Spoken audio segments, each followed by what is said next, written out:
BNP নেতা শামসুজ্জামান দুদু ছাত্রদলের সাবেক সভাপতি, তিনি দুধের বাচ্চার মতোই কথা বলছেন, উদ্ভট কথা বলছেন। যে বিষয়ে না জানেন সে বিষয়ে একজন বড় জাতীয় নেতা যার বক্তব্য মিডিয়া কভারেজ পাবে তার তো কথা বলা উচিত নয়, কিন্তু যা মন চায় কে বলে দুধের বাচ্চা। কোনো জ্ঞানী, কোনো দূরদর্শী সুস্থ মানুষ যা না জানে সে বিষয়ে কথা বলবে না, এটা স্বাভাবিক। কিন্তু বিএনপি নেতারা, বিশেষ করে দুদু, আপনি তাকে যা বলতে বলবেন তা বলবেন। তাকে যদি বলেন এখন কোরআনের তাফসির করেন, সে তাফসির শুরু করে দিবে, এতে জানা দরকার নেই। তার মনে যা তাফসির আসবে ওটাই সে করে দিবে। হাদিসের দার্স দিতে বলবেন তাতেও রাজি সে, ইতিহাসের ক্লাস নিতে বলবেন তাতেও রাজি। মানে সমালোচনা কোন বিষয়ে কথা বলতে হবে, কতটুকু কি যোগ্যতা থাকতে হবে, এগুলোর কোনো তোয়াক্কা করে না। তো দর্শক, আমি এই দুদু সাহেবের বক্তব্যের জবাব দিব তিনটা বিষয় একত্র করে। আলাদাভাবে কথা বলেছি, তবে তিনটা বিষয় কোরিলেট করে বক্তব্য দিলে এই বিএনপি নেতাদের দৈন্যতা সম্পর্কে আপনি বুঝতে পারবেন যে তারা কোথায় নেমেছে এবং তারা কতটা হালকা। আপনি তাদের মাধ্যমে যা ইচ্ছা তা বলাতে পারবেন, কোনো জ্ঞান, একাডেমিক নলেজ বা ক্রেডিবিলিটি এগুলো কোনো ধার তারা ধারে না। মিজানুর রহমান আজহারের বিরুদ্ধে বলেছেন, আল্লামা সাইদ আবুল আলম মওদুদীর বিরুদ্ধে বলেছেন, শিবিরের বিরুদ্ধে বলেছেন। এই তিনটে বিষয় দেখেন। মাওলানা মওদুদী সম্পর্কে কথা বলতে হলে মাওলানা মওদুদী সম্পর্কে তো জানতে হবে। মাওলানা মওদুদীর পলিটিক্যাল দিক আছে, তার ধর্মীয় বিভিন্ন বিতর্কিত দিক আছে যেটা নিয়ে ক্রিটিক করা যায়, সেটা করবে আলেম ওলামারা বা ইতিহাসবিদরা। কিন্তু যে জানে না, যে ছাত্র দল, যার পরিচয় টেম্পোস্টান, সে এই বিষয়ে কথা বলে কোন দৃষ্টিতে? এটা তো হতে পারে না।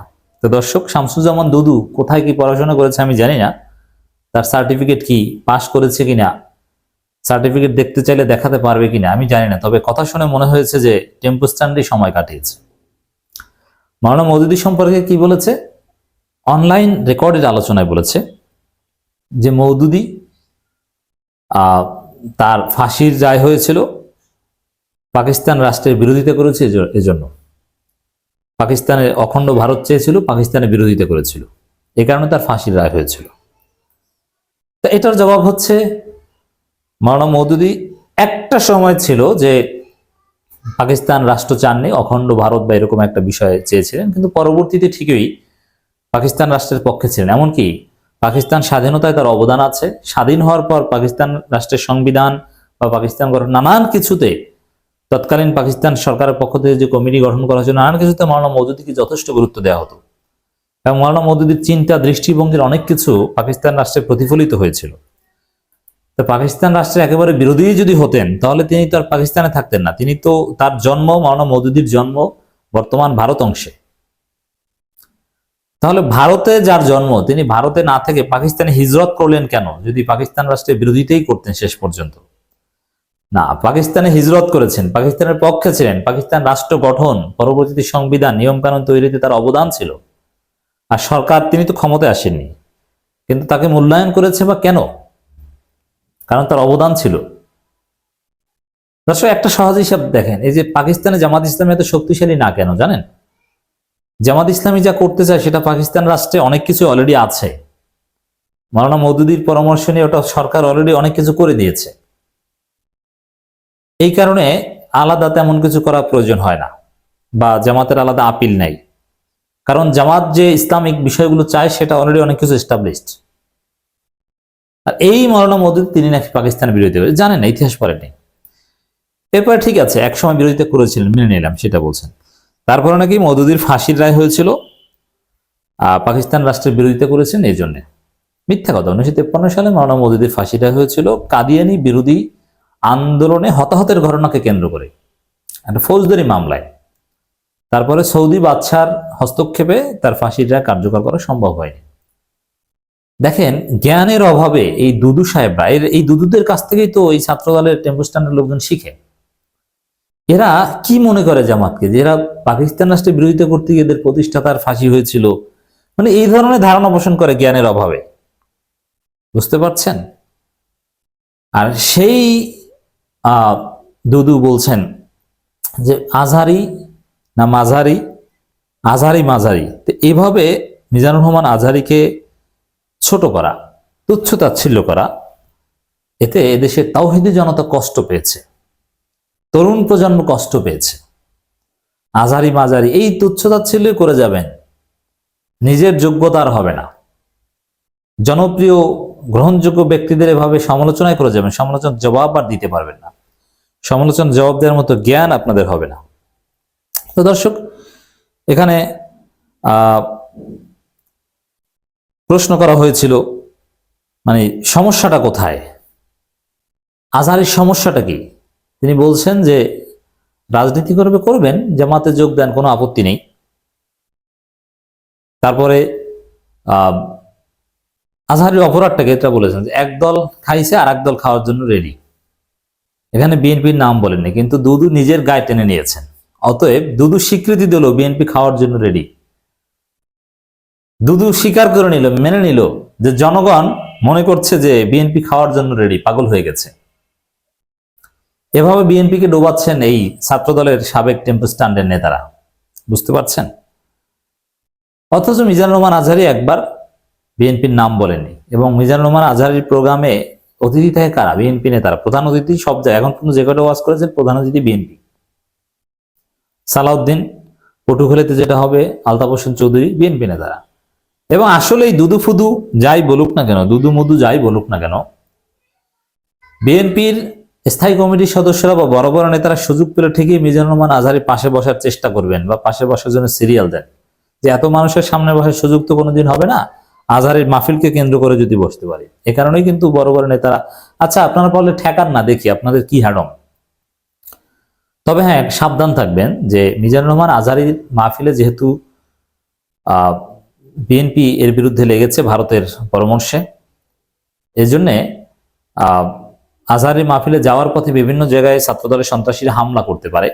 এই জন্য আপনার দলবদ্ধভাবে যাবেন, কেউ হামলা করার চেষ্টা করলে তাকে জায়গা মতো জবাব দিয়ে দিবেন। এই দুদুর বক্তব্যের পর আমি সন্দেহ প্রকাশ করছি ছাত্রদলের লোকজন, বিশেষ করে পটুয়াখালীতে যে প্রোগ্রাম রয়েছে মিজানুর রহমান আজহারী, সেখানে ওয়াজে যাওয়ার পথে বিভিন্ন জায়গায় হামলা করতে পারে। অতএব আপনারা বিচ্ছিন্নভাবে কেউ যাবেন না, একত্রে যাবেন, সাবধানে যাবেন এবং সম্মিলিত প্রতিরোধ গড়ে তুলবেন যদি কেউ বাধা দেওয়ার চেষ্টা করে। বিএনপি হুজুরকেই পিটায় স্টেজে, আজহারীর মাহফিলে যাওয়ার পথে মুসল্লিদেরকে, তাওহীদি জনতাকে পেটাতে পারে। এজন্য সাবধান থাকতে হবে। দুদুর বক্তব্যের কোনো সিগনিফিকেন্স নেই, কোনো ওইরকম আসলে জবাব কিছু নাই। এটা জবাব জাস্ট পলিটিক্যাল প্রতিবাদের মতো, বুদ্ধিভিত্তিক কিছু নাই যে যার জবাব দিব। এই জন্য সাবধান করা আমাদের এই আলোচনার একটা উদ্দেশ্য। এরপর বলেছেন শিবিরের বিরুদ্ধে কি বলেছেন দেখেন। শিবিরকে উদ্দেশ্য করে ছাত্রদলের সাবেক এই সভাপতি বলেন, শিবির তো বলে তারা ছাত্রলীগের মধ্যে ছিল। কই শিবির বলে? মানে আসলে এরা কি মদ খেয়ে ঘুমায় না কি আল্লাহ জানে। শিবির কোথায় বলেছে আমরা ছাত্রলীগের মধ্যে? এটা তো আপনারা বলেন। আর হ্যাঁ, হলে ছিল, হলে থাকতে ছাত্রলীগের গেস্ট রুম, নির্যাতন বা কাঠামোর মধ্যে, এটা তো ছাত্রদলে সবাই ছিল। এমন একজন ছাত্রদল কেউ দেখাতে পারবে না যে ছাত্রদল করেছে, হলে থেকেছে, সে আওয়ামী লীগের পক্ষে জয় বাংলা স্লোগান দেয়নি। একজনকেও দেখাতে পারবে না। ছাত্রদলের প্রত্যেকে হলে উঠেছে এবং প্রত্যেকে ছাত্রলীগের মিছিলে গিয়েছিল, এবং তারা লুকিয়ে লুকিয়ে ছাত্রদল করেছে। এটাই ছাত্রদল এটা করে, শিবির এটা করেছে। ছাত্রদলের নেতারাও ধরা পড়েছে, শিবিরের নেতারাও ধরা পড়েছে। শিবিরের নেতারা বেশি ধরা পড়েছে, বেশি নির্যাতনের শিকার হয়েছে ছাত্রলীগের নেতৃত্বাধীন হলের মধ্যে থেকে। কিন্তু ছাত্রলীগের মধ্যে ছিল, এটা শিবির কোথায় বলেছে? বরং যাকে নিয়ে বিতর্ক তৈরি করার চেষ্টা করা হচ্ছে, শিবিরের বর্তমান ঢাকা বিশ্ববিদ্যালয়ের সভাপতি, সে বলেছে না আমি কোনো ছাত্রলীগের মিটিং টিটিং কোথাও যাইনি। এগুলো সব ভুয়ো কথা, এগুলো বিএনপির গুজব। কোনো মিছিল মিটিং এ গিয়েছে কেউ প্রমাণ দেখাতে পারবে না। দেখাতে হ্যাঁ, এক্সট্রা কারিকুলাম অ্যাক্টিভিটিজ, ডিবেটিং ক্লাবের প্রোগ্রাম বা এই সব প্রোগ্রামকে কেন্দ্র করে আওয়ামী লীগ নেতা বা এমপি বা এদের সাথে দেখা সাক্ষাৎ, ফুল দেওয়া, এটা হয়েছে। এটা তো ডিবেটিং ক্লাবের নেতা হিসেবে, আর এটা সবাই করতো। এটা তো বিশ্ববিদ্যালয়ের পড়তে হলে সবাইকে করতে হতো। কোলাকুলি তো ছাত্রদল সভাপতি, ছাত্রলীগ সেক্রেটারির সাথেও করেছে। কিন্তু শিবির ছাত্রলীগের মধ্যে ছিল, একথা তো শিবির বলেনি। যতটুকু ছিল ততটুকু সবাই ছিল, এটা শিবিরের জন্য আলাদা নয়। শিবির যতটুকু ছাত্রলীগের মধ্যে ছিল ততটুকু ঢাকা বিশ্ববিদ্যালয় হলে থাকা প্রত্যেকটা স্টুডেন্ট ছিল। এখন শিবিরের জন্য আলাদা কেন? এখানে উদ্ভট কথা বলছেন। মানে জানেন ঢাকা বিশ্ববিদ্যালয়ের সিস্টেম সম্পর্কে কোনো ধারণা আছে এই দুদুর? এরপরে কি যুক্তি দিচ্ছে দেখেন, তাহলে ছাত্রলীগ যাদের পিটিয়েছে শিবিরও তাদের পিটিয়েছে। আবার কয়েকজন আছে সে ছাত্রলীগ থেকে এসেছে, সে তো ছাত্রলীগে আবার যেতে পারবে না, কারণ ছাত্রলীগ তো নিষিদ্ধ ঘোষিত সংগঠন। এখন ছাত্রলীগ থেকে এটা কারে বলছে না, এটা মনে হয় সার্জিসকে বলছে। এবং বৈষম্যবিরোধী ছাত্র নেতাদের উদ্দেশ্যে তিনি বলেন, আপনারা এত ভয় পাচ্ছেন কেন? এত বড় একটা গণ অভ্যুত্থান করেছেন, তুচ্ছ তাচ্ছিল্য করে খোটা দিচ্ছে। মানে এখন দুদুর প্রতিপক্ষ হচ্ছে শিবির, বৈষম্যবিরোধী ছাত্র আন্দোলনেরা। শিবির, ছাত্রলীগ যাদের পিটিয়েছে শিবিরও তাদের পিটিয়েছে, এই যুক্তি না, এই যুক্তি একেবারে অগ্রহণযোগ্য। শিবির কাউকে পেটায়নি। শিবিরের যারা ছাত্রলীগের মধ্যে থাকতে বাধ্য হতো তারা ছাত্রদল শিবির বাঁচিয়েছে। ছাত্রদল শিবিরের লোকজন যারা যারা ছাত্রলীগের নির্যাতনের শিকার হতো, শিবির ছাত্রলীগের ভিতরে থেকে ইনফরমেশন কালেক্ট করে তাদের বাঁচিয়েছে। যেমন ছাত্রলীগ যদি ছাত্র দলের কারো উপর হামলে পড়ে, তখন ছাত্রলীগের ভিতরে বাধ্য হয়ে যারা থেকেছে শিবিরের, তারা দৌড়ে গিয়ে এমন ভাবে ধরতো যাতে ছাত্রদলের ওই ছেলেটা পালিয়ে যেতে পারে, মার কম খায়। শিবির কি করেছে এবার বুঝছেন? ছাত্রদলের কাউকে রুমে ধরতে যাচ্ছে ছাত্রলীগের লোকজন, তো শিবিরের লোকজন যারা ছাত্রলীগের মধ্যে ছিল বাধ্য হয়ে, তারা আগে ভাগে ছাত্রদলের ওই লোককে ফোন দিয়ে দিয়েছে, তোকে কিন্তু ধরতে যাচ্ছে, তুই তাড়াতাড়ি সর। এভাবে শত শত ছাত্রদলকে বড় ধরনের মাইল থেকে বাঁচিয়েছে শিবির। আর এই দুদু এসেছে শিবিরের বিরুদ্ধে বলতে। ধিক্কার জানাই দুদুর বক্তব্যকে, ঘৃণা ভরে প্রত্যাখ্যান করছে। আশা করি আপনারা বুঝতে পারছেন। তো দর্শক, এবার আরেকটা হিসাবে আসেন, আসল ঘটনাটা কি তাহলে? ছাত্রদলের অনেক নেতা ছাত্রলীগের পোস্টেড ছিল, আর শিবিরের ছিল এটা গুজব।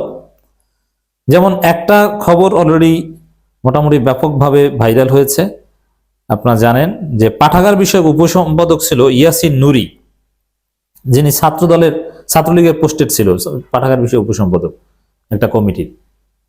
সেই ইয়াসিন নুরি পরে ছাত্রদলে পোস্ট পেয়েছে ঢাকা বিশ্ববিদ্যালয় শাখার। এখন কি বলবেন দুদু ভাই?